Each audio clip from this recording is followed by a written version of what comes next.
রাজধানীর হাজারীবাগে বাংলাদেশি বংশোদ্ভূত ব্রিটিশ নাগরিক ডাক্তার এ.কে.এম. আব্দুর রশিদ হত্যা মামলার রহস্য উদ্ঘাটন করেছে ঢাকা মেট্রোপলিটন পুলিশ। এ ঘটনায় ৩ জনকে গ্রেপ্তারও করেছে হাজারীবাগ থানা পুলিশ। ২৯ নভেম্বর ধারাবাহিক অভিযান পরিচালনা করে খুলনার ডুমুরিয়া ও ঢাকার মোহাম্মদপুর এলাকা থেকে তাদের গ্রেপ্তার করা হয়। গ্রেপ্তারকৃতরা হলেন মোহাম্মদ নাইম খান, মোহাম্মদ জাহিদুর রহমান রিফাত ও মোহাম্মদ আবু তাহের শিকদার ওরফে শাওন। গ্রেপ্তারকৃত প্রত্যেকের বয়স ২০ থেকে ২২ বছরের মধ্যে। গ্রেপ্তারকৃতদের দেখানো মতে হত্যাকাণ্ডে ব্যবহৃত একটি ধারালো চাকুও উদ্ধার করা হয়। ডিএমপি মিডিয়া সেন্টারে এক সংবাদ সম্মেলনে এসব তথ্য জানান ডিএমপির রমনা বিভাগের উপ পুলিশ কমিশনার মোহাম্মদ মাসুদ আলম। তিনি বলেন, আমি মোহাম্মদ মাসুদ আলম বিপিএম,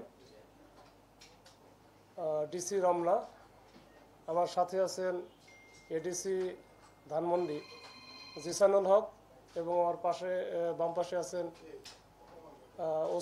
ওসি হাজারীবাগ সাইফুল ইসলাম।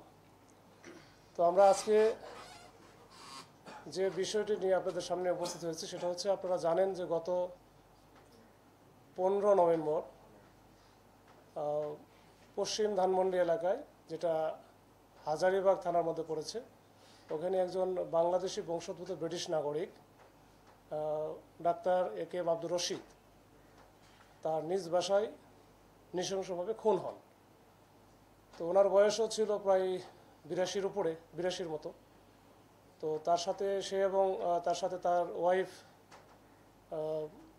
সেও ডাক্তার সুফিয়া বেগম, তারা দুইজনেই ব্রিটিশ নাগরিক। তারা মাঝে মাঝেই বাংলাদেশে আসতেন। তো বাংলাদেশে বেশ কিছু প্রপার্টি আছে, তারা মূলত থাকেন যুক্তরাজ্যেই। তো 15 তারিখে এই ঘটনার পরে মামলা রুজু হয় হাজারীবাগ থানায়।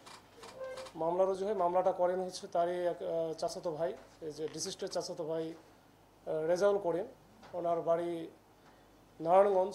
এরপরে আমরা আসলে চেষ্টা করি যে আসলে ঘটনাটা কি, এটা তো একেবারে চাঞ্চল্য সৃষ্টি করেছিল। তো আমরা প্রাথমিকভাবে সিসি ক্যামেরা পর্যালোচনা করি। সিসি ক্যামেরা সহ আমরা বিভিন্ন অ্যাঙ্গেলে বেশ অনেক দিন থেকেই আমরা চেষ্টা করে যাচ্ছিলাম। এটা অনেক ডিফিকাল্ট ছিল, আমাদের জন্য চ্যালেঞ্জিং একটা ঘটনা ছিল।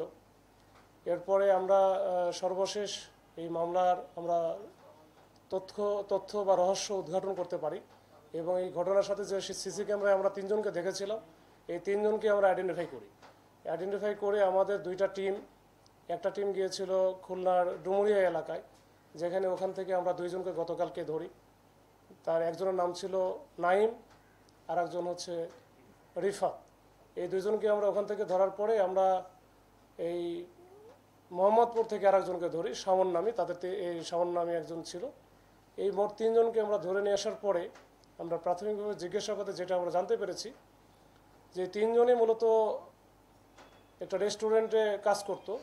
ওই থেকেই তাদের মধ্যে পরিচয়, এবং এই 2 জন ছিল যারা এই যে ব্রিটিশ নাগরিক এই ডাক্তার এ.কে.এম. আব্দুর রশিদ, ওনার যে নিজস্ব বাসা, এই বাসায় তারা ভাড়া থাকতো 2 জন। এই 2 জন ছিল নাইম আর রিফাত। এই 2 জন ভাড়া থাকতো। ভাড়া থাকা অবস্থায় ভাড়া বেশ কিছু বাকিটাকি ছিল, মাঝে মাঝে থাকতো, ভাড়া দিতে পারতো না, যেহেতু তারা শ্রমিক টাইপের ছিল। তো এই নিয়ে কিছু মনোমালিন্য ছিল। আবার বাসায় ঢোকা নিয়ে রাতের 10টার পরে ঢুকতে পারতো না। ওই ভদ্রমহিলা যে ছিল ডাক্তার সুফিয়া বেগম, উনি মনে হয় একটু তাদের সাথে ঝগড়া করতো বা ঢুকতে দিত না, ঝামেলা করতো। এই নিয়ে তাদের একটা ক্ষোভ ছিল।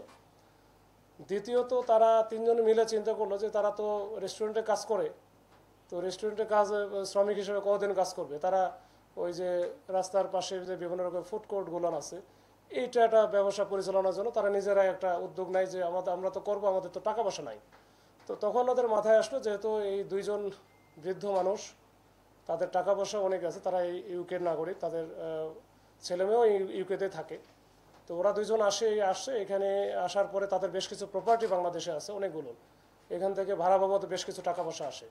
তো তখন তারা প্ল্যান করলো যে এই 2 জনকে যদি আমরা 2 জনে ওখানে আমরা যাইতে পারি, তাহলে আমরা বেশ কিছু টাকা পয়সা পাবো, যেটা দিয়ে ওদের যে প্ল্যান সেইটা বাস্তবায়ন করা সম্ভব, যে তারা নিজস্বভাবে ব্যবসা পরিচালনা করবে। তো এই প্ল্যান থেকেই তারা কিন্তু ওই দিনই রাত্রে আনুমানিক 1:30টার দিকে তারা যায় ওখানে, যেটা আমরা সিসি ক্যামেরায় পেয়েছি।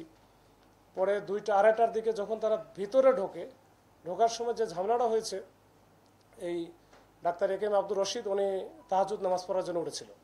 ওঠার কারণে এরা তো বুঝতে পারে, যখনই ঢুকছে তখন সে দেখতে পায় দেখতে পাওয়ার পরে তখন চিল্লাচিল্লি শুরু করছিল, তখন এসে সাথে সাথে তাকে ধরে ফেলে এবং এই চিল্লানির থেকেই ওই তার ওয়াইফ যে ছিল ডাক্তার সুফিয়া বেগম, উনি কিন্তু উনিও দৌড়ে আসে, তখন ওনাকে একজন ধরে আর এই ওই বৃদ্ধ লোকটাকে দুইজন ধরে। তো ধস্তাধস্তি একটা পর্যায়ে নাইম যে ছিল তার কাছে চাকু ছিল, সে চাকুটা কয়েকটা জায়গায় আঘাত করার পরে যখন সে নিস্তেজ হয়ে পড়ে তখন তাড়াতাড়ি করে, এর মধ্যে তো ওই মহিলা চিৎকার চেঁচামেচি করলে আশেপাশের লোকজনও হয়তো বা জেগে যাবে এই ভয়ে তারা দ্রুত ওখান থেকে কোনো কিছু না করেই তখন ওখান থেকে দ্রুত পালিয়ে যায়। এই পালিয়ে যাওয়াটা আমরা সিসি ক্যামেরায় পেয়েছিলাম, কিন্তু রাতের হওয়ার কারণে তাদের চেহারাটা আসলে ভালো পরিষ্কার হচ্ছিল না। তো পরবর্তীতে আমরা আমাদের যে মেকানিজম দিয়ে আমরা বিভিন্ন সূত্র এবং গোপন সংবাদ এবং আমরা ভাড়াটেদের তথ্য নিয়ে আমরা কিন্তু ঘটনাটা আমরা রহস্য উদ্ঘাটন করতে পেরেছি এবং এই তিনজনই প্রাথমিকভাবে তিনজনের যে এই ঘটনার সাথে সম্পৃক্ততা, এটা সরাসরি যে সম্পৃক্ততা এটা স্বীকার করেছেন এবং আজকে আমরা তাদেরকে কোর্টে পাঠাবো। আমিনা ইসলাম, আজকের সংবাদ।